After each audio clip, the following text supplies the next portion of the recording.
the Lone Ranger.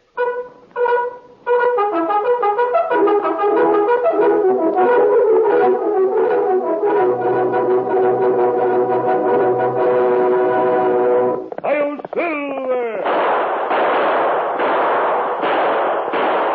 A fiery horse with the speed of light, a cloud of dust, and a hearty Hi-yo, Silver! The Lone Ranger.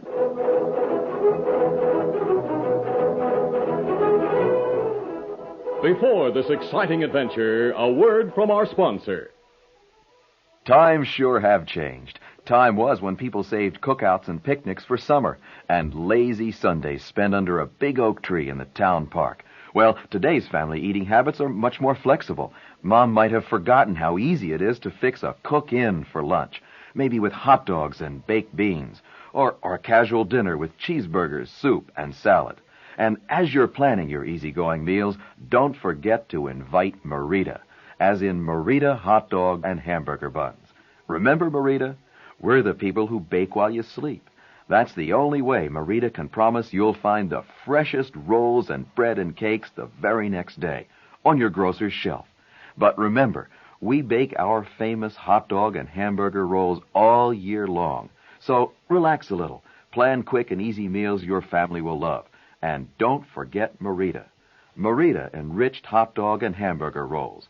We're not just a summertime thing.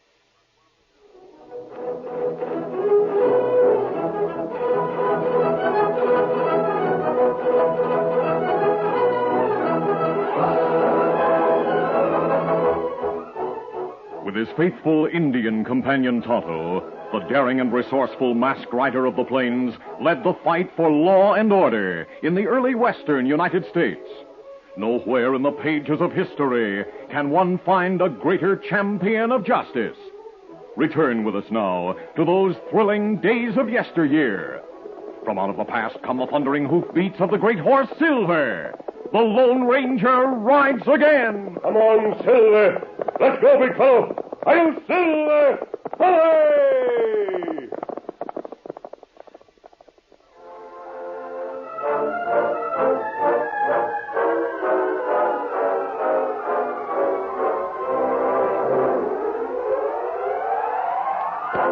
Roscoe Marsh and Frank Rice, professors of astronomy, adjusted a powerful telescope on the summit of a hill.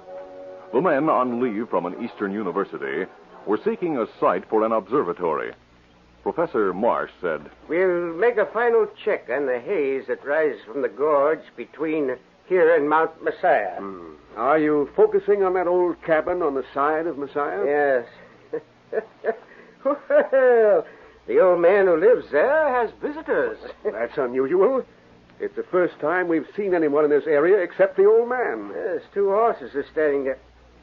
Frank, one of the men has a gun. He shot the old man. Shot him? Now the two are dragging the old man into the cabin. Here, you watch and describe the men when they come out. I'll have my notebook ready to write down what you say.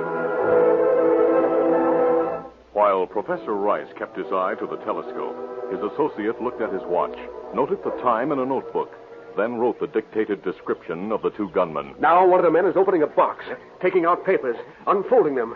Oh, going too fast for you? No, I'm getting it. Wait, Roscoe. Smoke's coming from a window.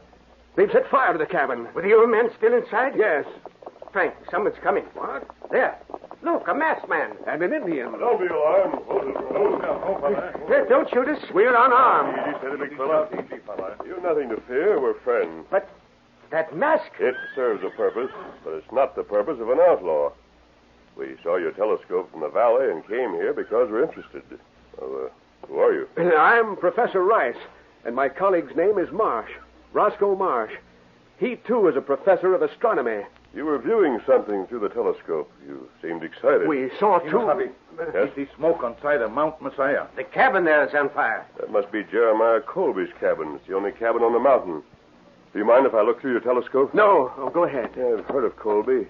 He's known as the Hermit of Mount Messiah. Do you see the cabin? Yes, flames are beginning to break through the roof. Do you see the murderer? Murderers? What murderers? Two men who shot the hermit. I don't see anyone. I saw them shoot the old man, drag him inside. Frank, Professor Rice, saw the same men come out with a small box. They opened it and looked at papers.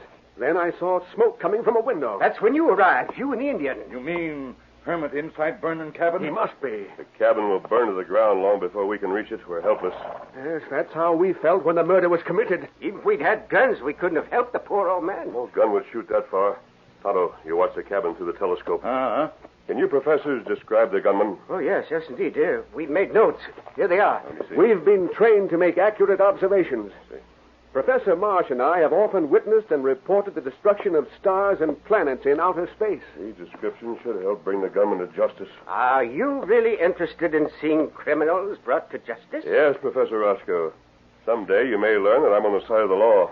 Strange. It's your duty to report what you saw to the sheriff in Redville. I agree. Well, here are your notes. The sheriff will want them. We'll start packing our gear at once. What are you and the Indian going to do? We'll ride to the cabin and try to find the gunman's trail. But there's an impassable gorge between this hill and Mount Messiah. Indians once showed us a secret way across the gorge. Kimasabi. Yes, Tonto. Hermit not dead. What? Him crawling out of cabin on hands and knees. Looked like him hurt bad. But he's alive. Uh-uh. Now him far enough, so fire not reach him. Now there's a reason for us to go there in a hurry. Will you men remain near Redville? We'll camp south of town, just inside the big woods. Good. We'll be around as long as there's any chance that we might help in the capture and punishment of those gunmen. Then we may meet again. Come on, Tonto. Uh-huh. Easy, steady, big fella. Easy, fella. The Lone Ranger and Tonto rode hard to an isolated place where they crossed the gorge on a natural bridge made by a peculiar rock formation, then hurried up the side of Mount Messiah. Easy, steady, big fella. They drew rein and dismounted near the old hermit, who lay face down on the ground a short distance in front of the smoking ruins of his cabin. He's dead. I don't know how he lived long enough to crawl out of the cabin. And what we do? You wrap the body in a blanket and take it into the sheriff in Redville, Tonto. I'll follow the tracks of the men who shot the hermit. I'll meet you in the professor's camp south of town. Easy, steady, big fella. Go on, Silver.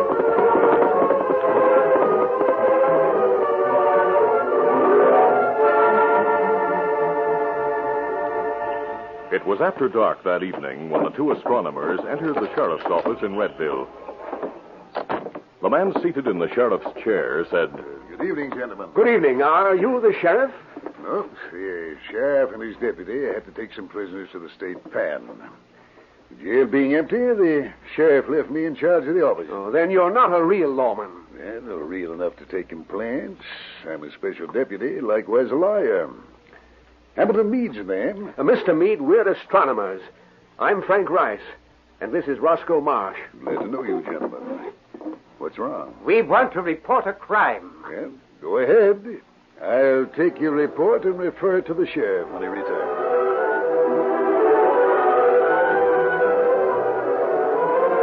Without mentioning the Lone Ranger and Tonto, Professor Rice told of the work he and his associate were doing and reported what they had seen through the telescope. Then Professor Marsh handed over his notes. Hamilton Meade read them, then said, If what you gentlemen say is true, you'd better catch the next train east. Why? You're in danger, and you're not armed. We don't own guns. All the more reason for you to leave here. Those gunmen will surely try to kill the witnesses to their crime. They can't possibly know we saw them. We'll stay and testify against them. Well, now, you wouldn't be allowed to testify regarding anything seen through a telescope or binoculars. It isn't admissible as evidence here. A stupid ruling. Gentlemen, you've done all you can by giving me a description of the crooks. I advise you to get back east. No, Mr. Meade, we'll hold ourselves available. Please tell the sheriff we'll be camped in the woods south of town. He'll find us there if and when he needs us. Very well. You've been warned. Yes. Come on, Roscoe.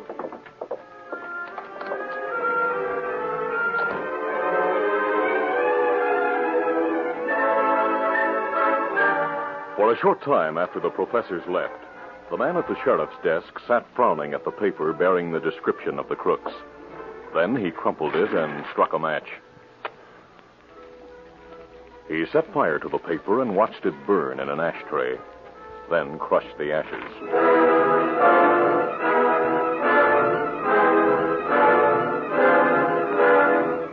A few minutes later, Hamilton Meade heard a rap on the door. He crossed the room, opened the door, and saw an Indian lifting a heavy blanket-wrapped figure from the back of a paint horse. What goes on? Me bring dead man. Me carry him inside. A dead man? Him Jeremiah Colby. Oh, hold on. That's the coroner's business. And it's business of sheriff. Old man murdered. Murdered? Him shot. Put him on that card. Did you kill him? No. Me not know who kill him. Me find him outside burned cabin. So that's your story, huh? Well, I think you killed him. Why you think... You're covered. Put your hands up. But you... Don't reach for your gun. You not regular sheriff? Nevertheless, I'm arresting you. Now stand still while I take your gun. No, you not... Moving with lightning speed, Tonto grasped the wrist of the special deputy and turned the gun. If you pull trigger now, you shoot yourself. I'll kill you.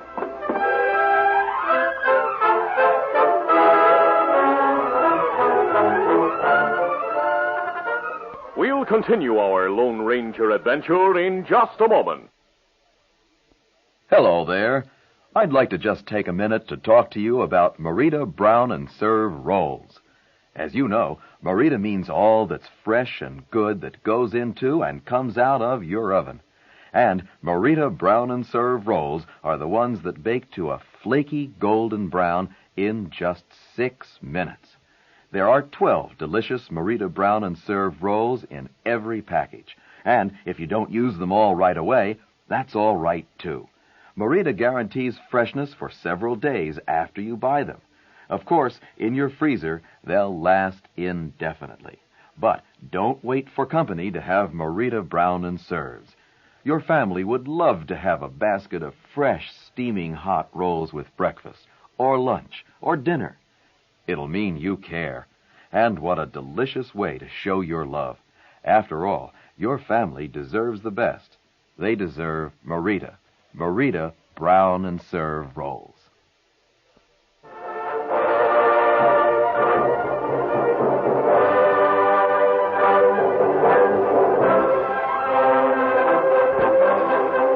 Now to continue. While Hamilton Meade, special deputy, and Tonto struggled for possession of the gun, 2 men entered the office. Hey, you arrest me. Boys, help me. Hang on, Ham. Club him with your gun. Right?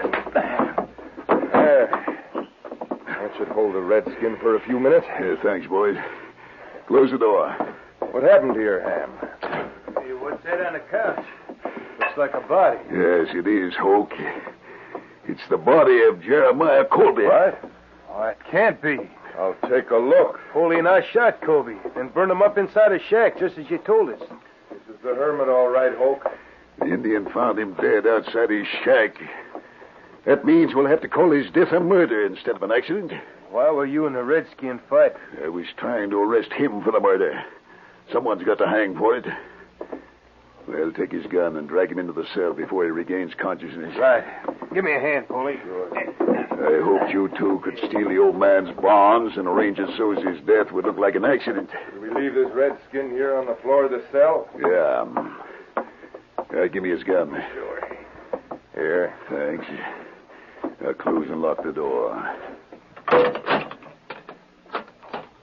When the sheriff returns, I'll charge the Indian with Colby's murder. Good. Shouldn't be hard to frame an Indian for murder. Hoke and I'll swear we saw him do it. Did you get Colby's bonds? Yeah, there's $10,000 worth. Yeah. We took them out of the old man's tin box. Here they are. Kobe's name's on them, in ink. I'll take that off with chemicals. Ham, you're putting them in your pocket. You two will get your share after I've cashed them. Now, we'd better. Meanwhile, you have another job to do. Yeah? What's that? Get rid of the 2 men who saw you kill Colby. No one saw us. We made sure there was no one near his shack on Mount Messiah. A couple of astronomers saw you through a telescope on Bald Hill. What? They gave me written descriptions of you both. I burned the descriptions, but that won't keep them from telling the sheriff what they saw when he returns. When's he due back in town? He may be in on tonight's train. And we gotta work fast. I tried to scare those witnesses out of town, but they didn't scare. So now it's up to you. Where are they? They're camped in the woods, south of town. We'll go and shoot them. Not near town. We don't want any more bodies around. What's your suggestion, Ham?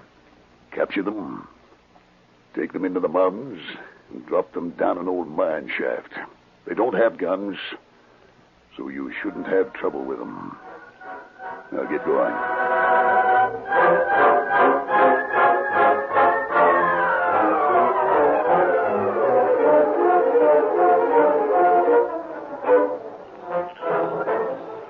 Later that evening, the two scientists were seated beside their campfire in the woods. As Professor Marsh leaned forward to stir the blazing wood, the killers appeared. You two, hush your hands. What? Covered. Why, you're the men who shot the hermit. So you do recognize us. I'd know you anywhere. Oh, what are you going to do? Are you going to shoot us? Not if you do as we tell you. Now, mount your horses. You're going for a ride to the mountains. Stop those guns. Hey, he's masked. Stop them, I said. I'll get you. Struck in the arm by the Lone Ranger's bullet, Poley fired wildly as he staggered and fell. At that instant, Hoke, who had dropped his gun, leaped behind the two astronomers, then disappeared beyond brushwood bordering the camp. He's escaping. You're in my line of fire. Move, Frank. Too late. He's out of sight. It's dark in the woods. Here, take the wounded man's gun. At least we have one of the murderers. Murderers? The men who came here are the ones who killed the hermit. We'll get the other later. Did you pick up his gun? It's right there. Yes. I have it. You better keep close watch while I examine this crook's arm. The man who escaped might have another gun in return. I'll watch for him. My shoulder's killing me. It's not that bad. Lie still while I cut away your sleeve. Here's our kit of medical supplies. Thanks. How did you happen to come here? I followed the killer's tracks from the hermit's cabin until it became too dark to see the trail. Easy. All right. And I came directly here without going through town. When I was near enough to see your fire, I saw the men holding guns on you. So I left Silver a little distance away and moved in. So, there. Has Tonto been here? No, but I'm mighty glad you came. I'm sure those crooks meant to murder us. Why?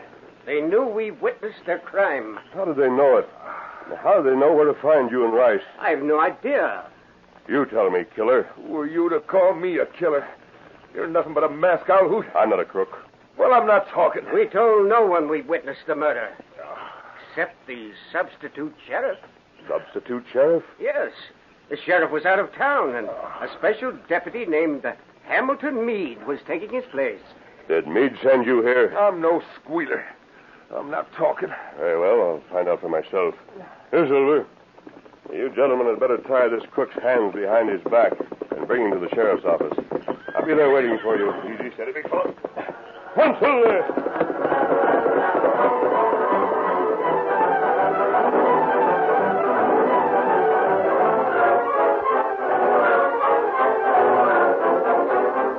In the sheriff's office, Hamilton Meade sat at the desk, glancing from time to time through the door of steel bars into the cell where the Indian prisoner paced back and forth.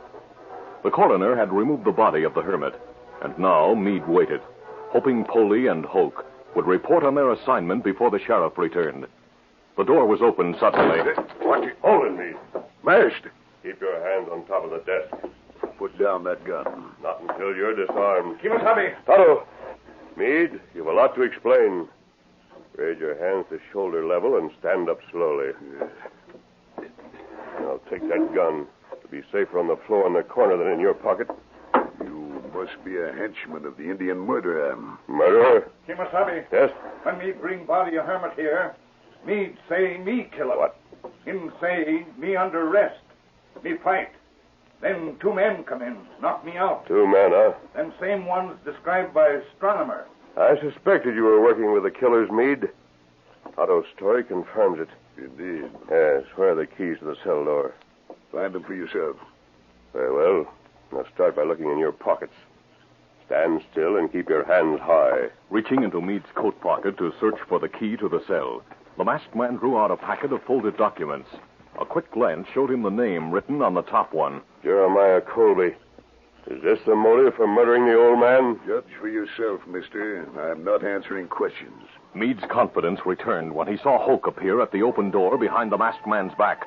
Tonto also saw the killer and cried, Kimasabi, behind you. I'll get you. The warning came too late. Charging from the door, Hoke leaped on the masked man's back, reached over his shoulder, grabbed his gun hand, and pulled it overhead. Good work. Meade closed in to drive a smashing blow to the Lone Ranger's chin. But at that moment, the masked man flexed his knees, bent forward, and threw Hoke over his head against Meade. Both outlaws fell to the floor, and as they tried to untangle, the Lone Ranger drew both guns and said, Now we'll have it out. Oh, wait, don't shoot. Then stand close to the cell and keep your hands up. You too, Meade. Yes, all right. I'm going. Unlock the door. Hope, you fool. Why didn't you shoot him in the back? I lost my gun the last time I met him. The last time? The astronomer's camp. He wounded Poley. I just managed to escape. It was a long time getting out of the woods. Open that door, Meade. Now you're free, Tonto. My gun here and desk. Me take it. You too. Go into the cell. Blundering fools. Close and lock the door, Tonto. No, wait. We have another prisoner. His name's Poley. Sheriff. Yep. As I got off the train, I met the professors with Poley as a prisoner. They told me the situation and said you were here. Good. Get into the cell, Poley. Here's key, Sheriff. I'll lock him in. Sheriff, I took some bonds from Meade's pocket. They're on your desk. Jeremiah Colby's name is on them. They're the motive for the murder. I had no hand in the murder. Well, you planned it, Meade. The whole thing was your idea. Poley and I didn't even know Colby had all those Civil War bonds. Poley's already made a statement, Meade. You're in as deep as the others. Sheriff, you've no further need of Tonto and me. That's right. Now the law will take charge. You've done your part, and I'm mighty obliged to you. Come, Tonto. We may see all of you again. Adios. Goodbye. Well, Sheriff, that masked man and his friend have earned a substantial reward.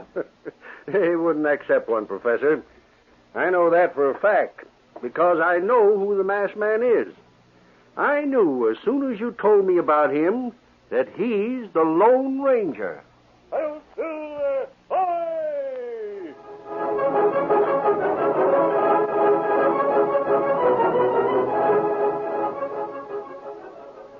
I'd like to read you something. The label on a loaf of Merida old-fashioned enriched white bread. And I quote, "Enriched means that 8 ounces of this bread supplies the following percentages of minimum daily requirement for these essential food substances. Thiamine, vitamin B1, 90%. Riboflavin, vitamin B2, 66%. Niacin, another B vitamin, 75%. Iron, 62.5%. Calcium, 20%. But that's just the outside story. What goes into Merida old-fashioned white bread is another story. A story of a rich old recipe. A recipe that produces an old-fashioned bread that's rounded at the top, with a crust that's golden brown, firm yet tender, moist, and very delicious. So when you buy Merida old-fashioned enriched white bread, read what's on it, and remember what's in it." Listen to the Lone Ranger. Look, I'm ready to go now. I'll carry the valise for you. Thank you. Let's join Tonto. Indians! Wait, keep out of the doorway. The Lone Ranger pushed Elsie Gannett to the side. Then he, too, ducked back from the door and drew his guns. He shouted to Tonto, Tonto! Tonto! There was no reply from Tonto, but the other Indians were coming closer. The Lone Ranger holstered one of his guns, reached quickly for the heavy door, and slammed it shut. He dropped the heavy bar into place, then turned to face Elsie Gannett in the darkness of the dugout. I'll light a candle so we can see. Here's one on the table. There. Now, how much ammunition have you for that buffalo gun? There it is on the shelf. Only one box? That's all.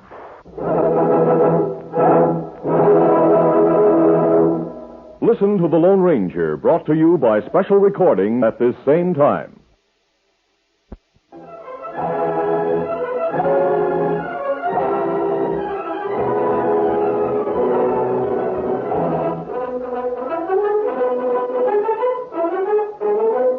The Lone Ranger, a copyrighted feature of the Lone Ranger Incorporated, is produced by Trendle Campbell Muir Incorporated.